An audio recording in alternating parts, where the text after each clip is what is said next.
Let's get this slaughter show on the road.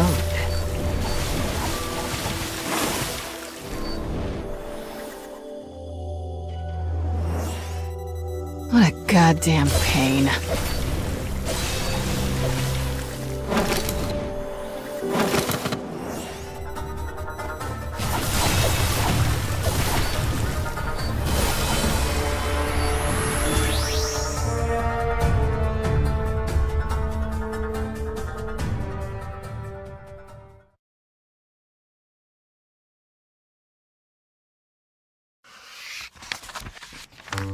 A military base stands on the front lines in a war with another country. In one of its hidden corners, a young boy sits alone. His cheerless gaze is enough to fend off any who might seek to keep his company. He sharpens his blade, an act which serves as wordless warning for the man who ended his parents' life. But at that moment, another soldier approaches. The grin on his face suggests a scheme is in motion.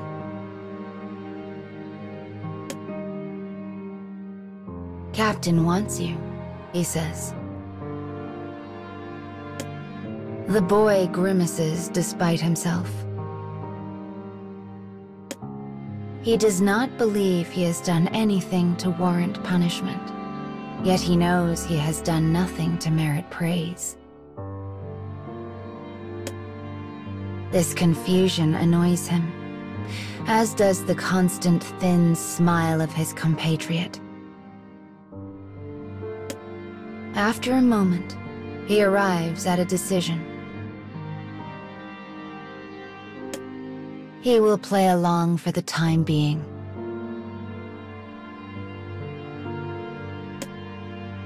The boy follows the other man, who soon leads them to a group of their fellow soldiers. He tenses, his hands curling into fists as he readies himself for a fight, and then...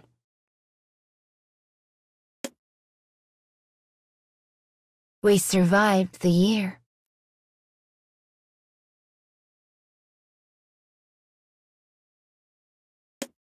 A raucous cheer erupts from the group. As the soldiers embrace each other with whoops of pure joy, the boy stands off to the side, dumbstruck. But when the drinking songs begin, he finally forces himself to accept the situation. They didn't bring me here to torture me. They brought me here to celebrate.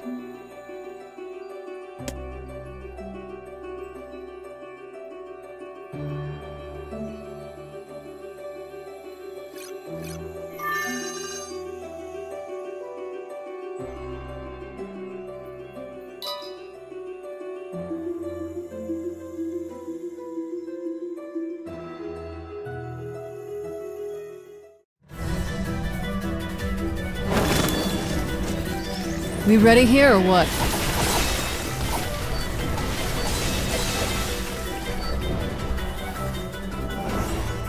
Oh, come on. Just die already.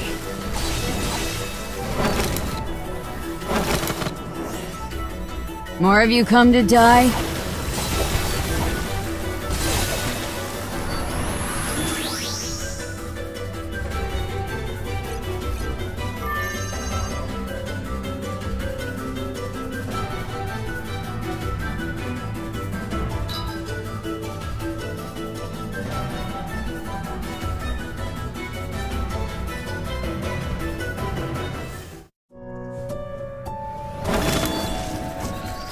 Let's get this slaughter show on the road.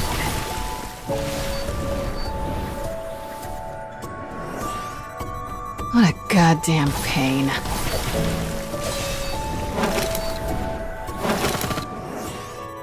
More of you come to die?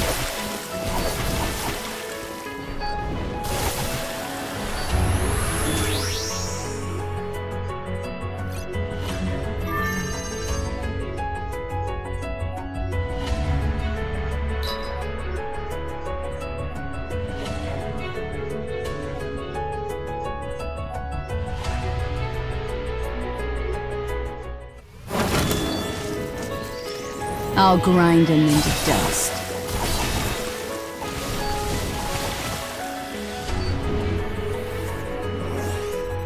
What a goddamn pain.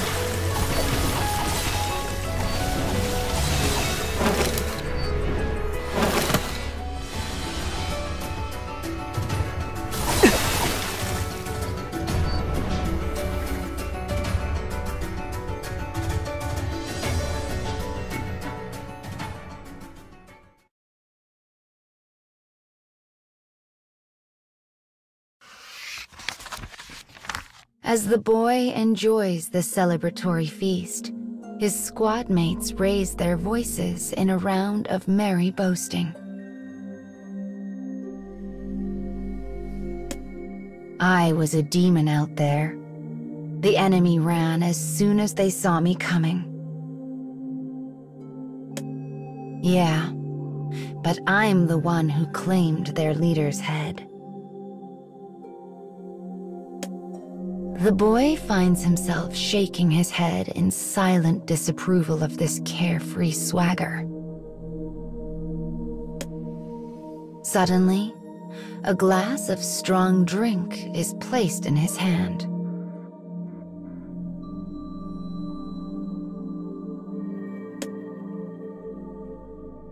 "Enjoying yourself?"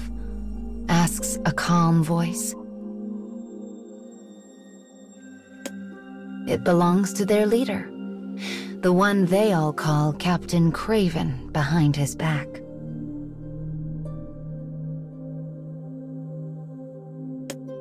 The men of the squad have long scoffed at how quick their captain is to retreat from battle, and the boy shares their dim view of his competence.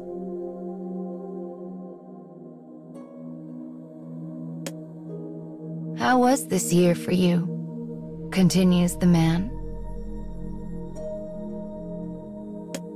Though the questions are meant as the easiest of small talk, they lay as stones on the boy's heart. For despite an entire year of searching, the object of his revenge remains as distant as when he began.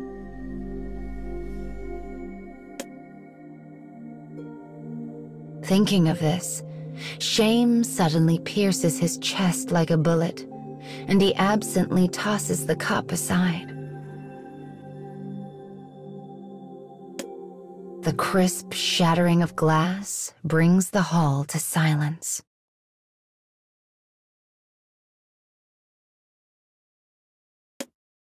Thick, red liquid slowly pools across the ground. It reminds him of his parents.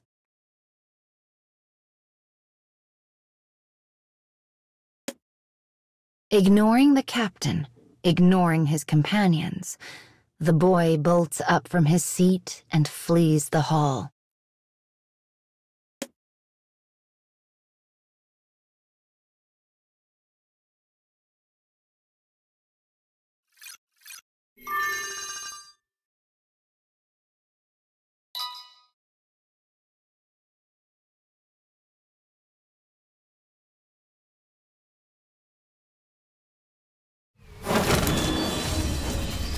I'll grind him into dust.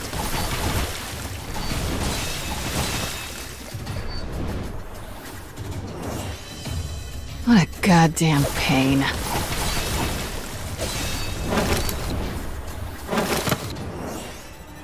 Come on, just die already.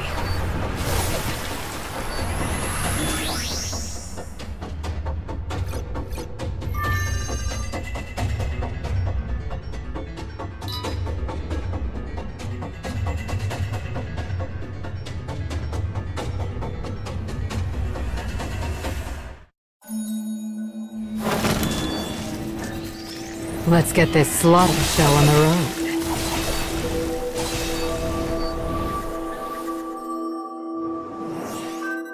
What a goddamn pain.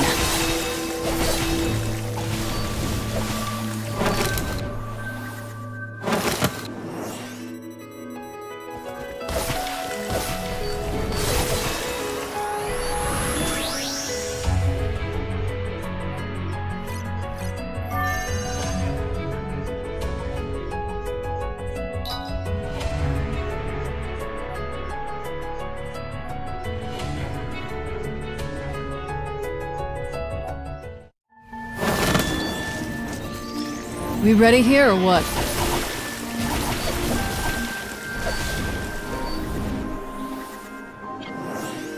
Oh, come on. Just die already.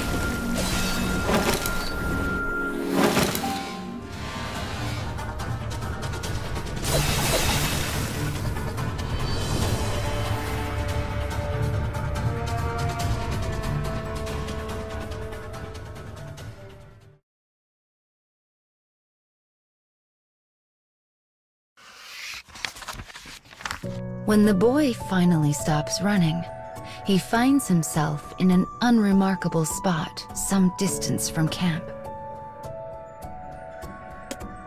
His body is quaking with shame, regret, rage. What have I even been doing for the last year? Buffeted on all sides by his sense of helplessness, he erupts in a scream, launching every vile oath he knows into the uncaring wind.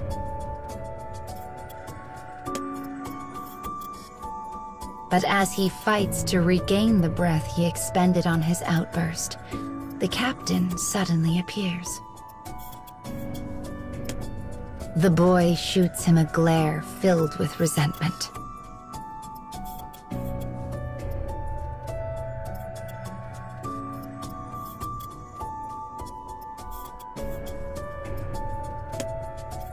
With his fevered breathing finally under a modicum of control, he stares at the man and issues his own order.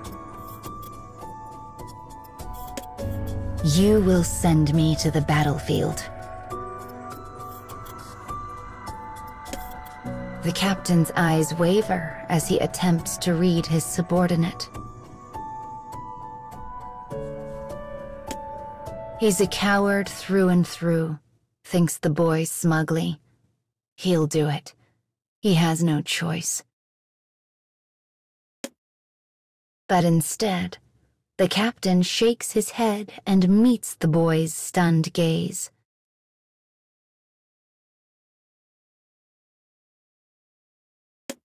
No, he says.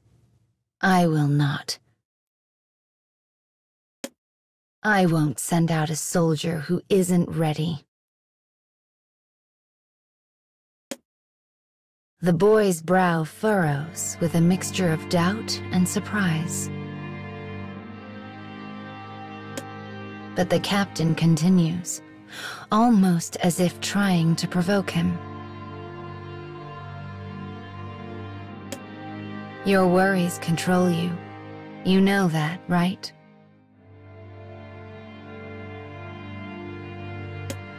And if that doesn't change, you will fail.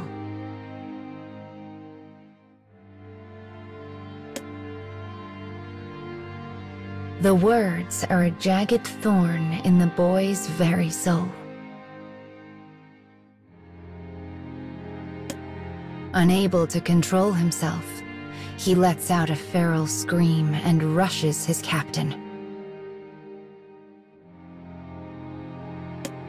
But the other man only looks back at him with an expression of profound pity.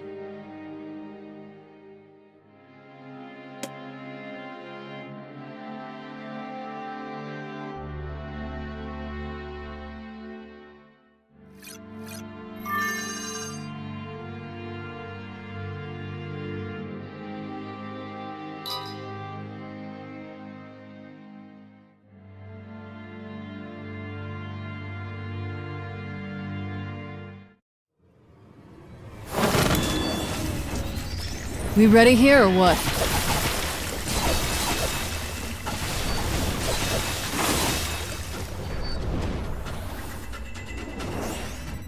Oh, come on. Just die already.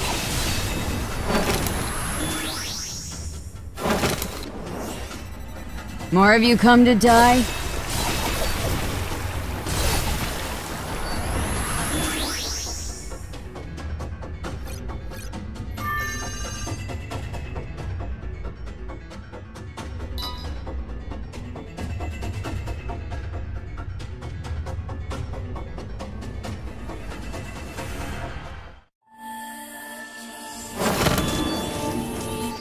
Let's get this slaughter show on the road.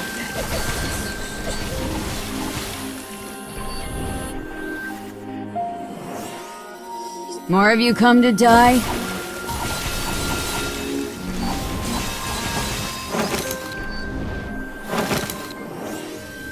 What a goddamn pain.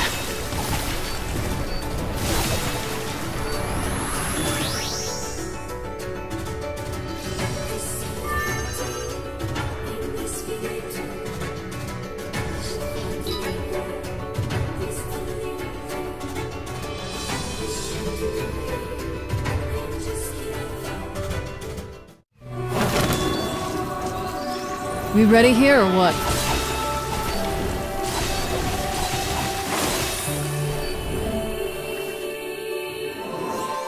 More of you come to die?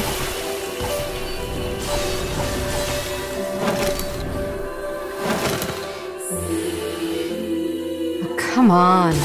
Just die already.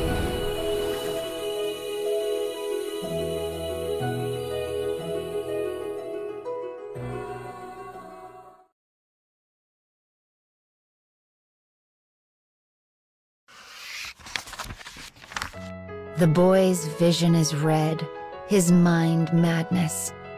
He can think of nothing save savaging the human standing in front of him. But his assault finds only empty air. The captain sees through his attack and sidesteps it with a casual grace that speaks to his long years of experience. The boy stumbles as he misses, his arms flailing pitifully in the air. A moment later, one hand makes a sad thump of contact with the captain's chest before slowly slipping away. The boy is crestfallen beyond all measure. But rather than chiding the boy, the captain takes a step back and speaks to him in a calm and measured tone. You have things you want to accomplish. I know this, and that's why I'm so proud that you made it through the year. You're making progress, and if you can just manage to stay alive, I know you'll do great things. The boy stares back at him, stunned. The past year, the same one he had written off as a failure not a minute before, was now being acknowledged as a rousing success.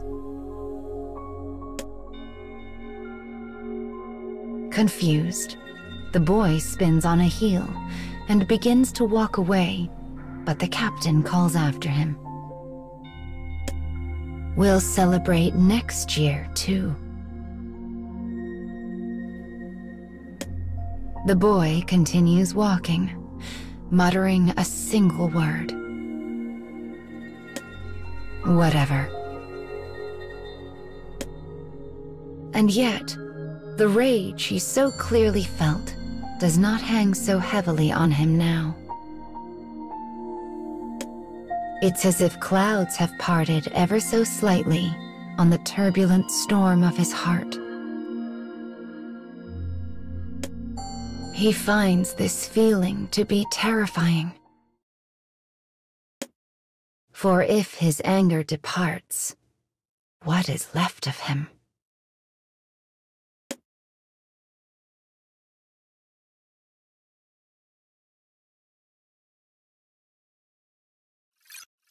You